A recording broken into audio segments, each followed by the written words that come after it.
우리나라도 삼면이 바다가 있는데 저는 바다 사람입니다. 바다 음식점을 경영하고 있어요. 그래서 우리나라 바다 이야기가 한없이 펼쳐지고 있는 그런 외식 공간, 상호는 고래부리라고 합니다. 문상순입니다.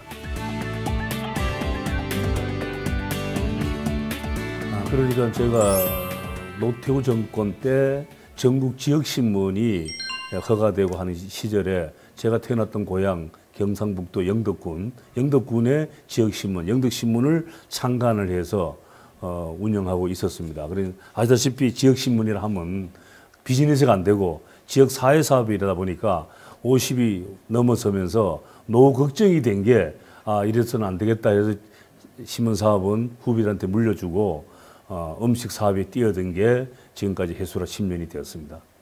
남산도서관에 남다른 추억이 있으시다. 예.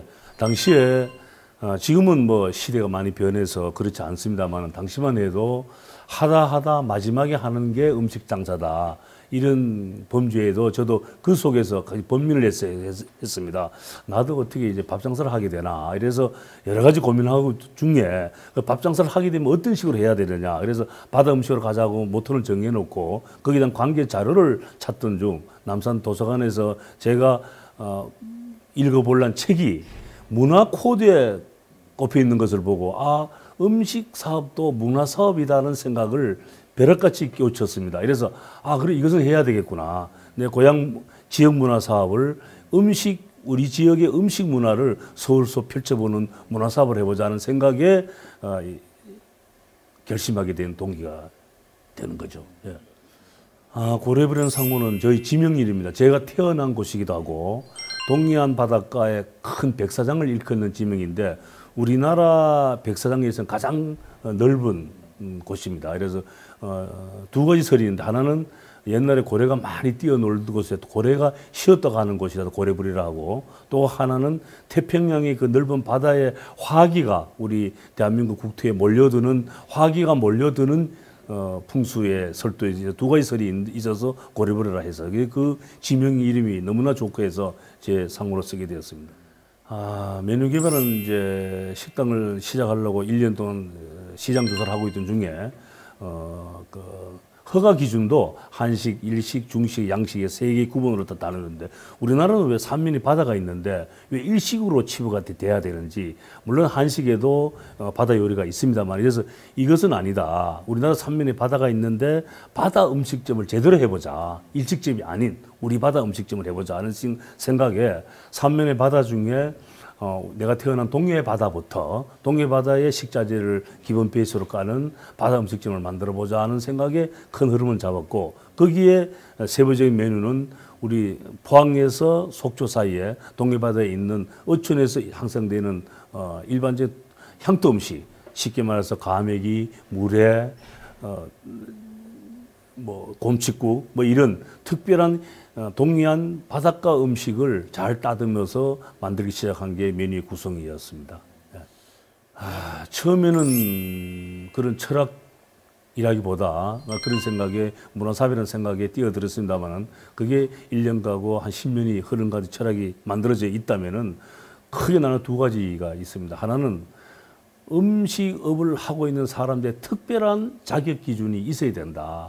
심리학적인 측면에서 이런 마음가짐이 있어야 실패하지 않는다. 음식이 워낙 경쟁이 치열하고 10군데 중에 1년에 7, 8개가 문을 닫는 그런 처절한 경우는 그 음식을 하고 있는 본인들의 마음가짐이 문제가 있다고 생각이 든다. 이제 그것하고 또 하나는 보통 음식점을 시작할 때 인테리어라는 공간 연출과 여러 가지 투자를 아끼지 않는데 그릇에 너무 비중을 약하게 두는 면이 많다. 그래서 음식을 담는 그릇에 많은 좀 노력과 투자가 감려야 된다는 생각을 갖고 마지막으로 덧붙인 말은 식자재를 만들어내는 농민과 어부의 그 심정과 어려움을 요리를 하는 사람으로서 그걸 감안을 하고 요리를 하고 손님한테 베풀어야 되지 않나 생각을 갖는데. 어떤 것들이 필요하다고 생각하시나요? 외식인의 자격은 이렇게 생각이 듭니다.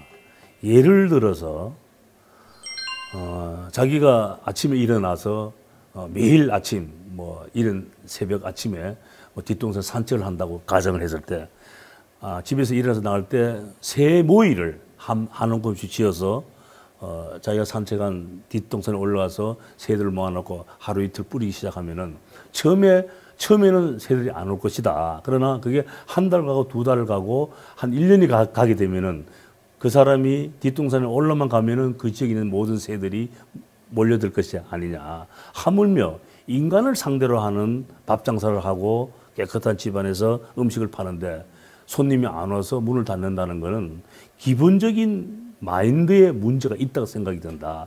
요즘 흔히 말하는 맛, 유생은 너무나 기초적인 상식이니까 그건 별도로 두고 그 외의 자격이라는 것은 배품이라는 철학이 반드시 필요하다고 생각이 든다. 그래서 그게 제가 느낀 점이 3년 전에 울진의 불령사라는 그 비구니 사찰이 있는데 거기 매년 가을마다 2,000명, 3,000명의 불도신들을 모아서 공양을 하는 모습을 보고 바로 저기에 외식업자들이 보고 느끼는 내 음식을 좋게 만들어서 비즈니스 가격을 어떻게 판다는 이 개념 밑에 순간 밑바닥에는 음식을 베푼다는 그런 철학이 아주 깊숙이 자리 잡아야 성공 외식업이 된다고 생각합니다. 네.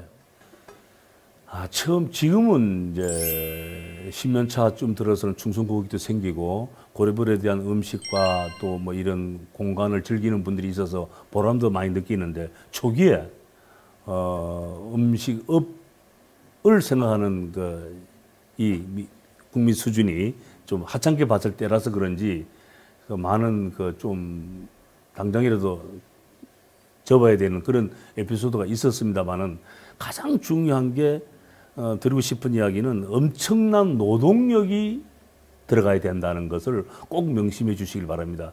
특히 처음 창업을 생각하시는 분한테는 아까 말씀대로 베푼다는 베품의 정신하고 노동이 어떤 일보다 건설 현장 노동의 일보다 더 큰 에너지가 소비된다는 걸 꼭 명심해 주셔야 될 것 같습니다.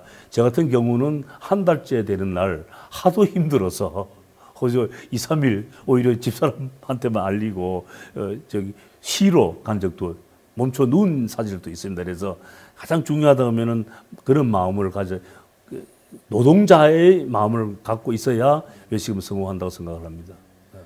이게 참 지금 이제 외식업 하시는 분들의 가장 공통 고민점이 제 일인데 충분한 대우를 해주면야 왜 안 오겠습니까? 그런데 문제는 충분한 대우를 해줄 수 없는 한계가 있다는 거죠. 노동시간. 보통 10시에 출근해서 10시에 퇴근하는 기본적인 건데 그리고 노동시간에 비해서 급료 지불이 적을 수밖에 없는 것이니 외식업의 경쟁이 자꾸 치열해지고 과거에는 부가가치가 외식업은 매출의 반이 남는다고 했는데 지금은 제가 경험한 바로는 정상적인 이윤도 보기 힘든 약 10% 내지 15%가 정상적인 제조업 대비 정상적인 이윤이라 하는데 제가 그렇게 보는 업체 그게 많지 않을 거라고 생각을 합니다. 이러다 보니까 연락한 외식업이 갖고 있는 경쟁력 그리고 외식업이 갖고 있는 소비자들의 반응 느낌이 100% 이거는 어떻게 쌀이고 전부 흔한 식자재다 보니까 원가를 소비자가 산출할 수 있어요. 이다 보니 가격을 터무니게 받을 수가 없기 때문에 결국 거기에 나는 경쟁력이 상실되다 보니까 직원들한테 노동력에 대한 대가, 근무 시간의 대가 이만큼 못 해주다 보니까 직원을 구하기 힘들어지는 패턴이 자꾸 들어가요. 그래서 점점점 고령화되고 특히 교포. 저희 집은 교포분 아직 한 분도 없습니다만 고급 음식점이 되다 보니까 일반 대중 음식점에는 교포분들이 아니었으면 아마 인재난이 일어날 거라고 생각이 들어요. 그런데 이거는 국가적인 문제에서 접근해야지 어떠한 특정 외식업 CEO가 고민할 일이 아니라고 봅니다. 네. 본인의 어떤 생각이라든지. 예. 제가 훗날 이 외식업을 마무리할 때쯤이면은 이 외식업의 전문 출판물, 책자를 만들어봤으면 하는 작은 꿈이 있는데 예를 들면은 세계적인 미식가든 프랑스의 미슐랭 가이드처럼 그네들이 보는 잣대의 잡지가 아닌 우리 한국산이 보는 미식 잡지를 하나 만들어서 신뢰감 있는 출판도 한번 해봤으면 하는 게 미래의 작은 꿈입니다. 네, 고맙습니다.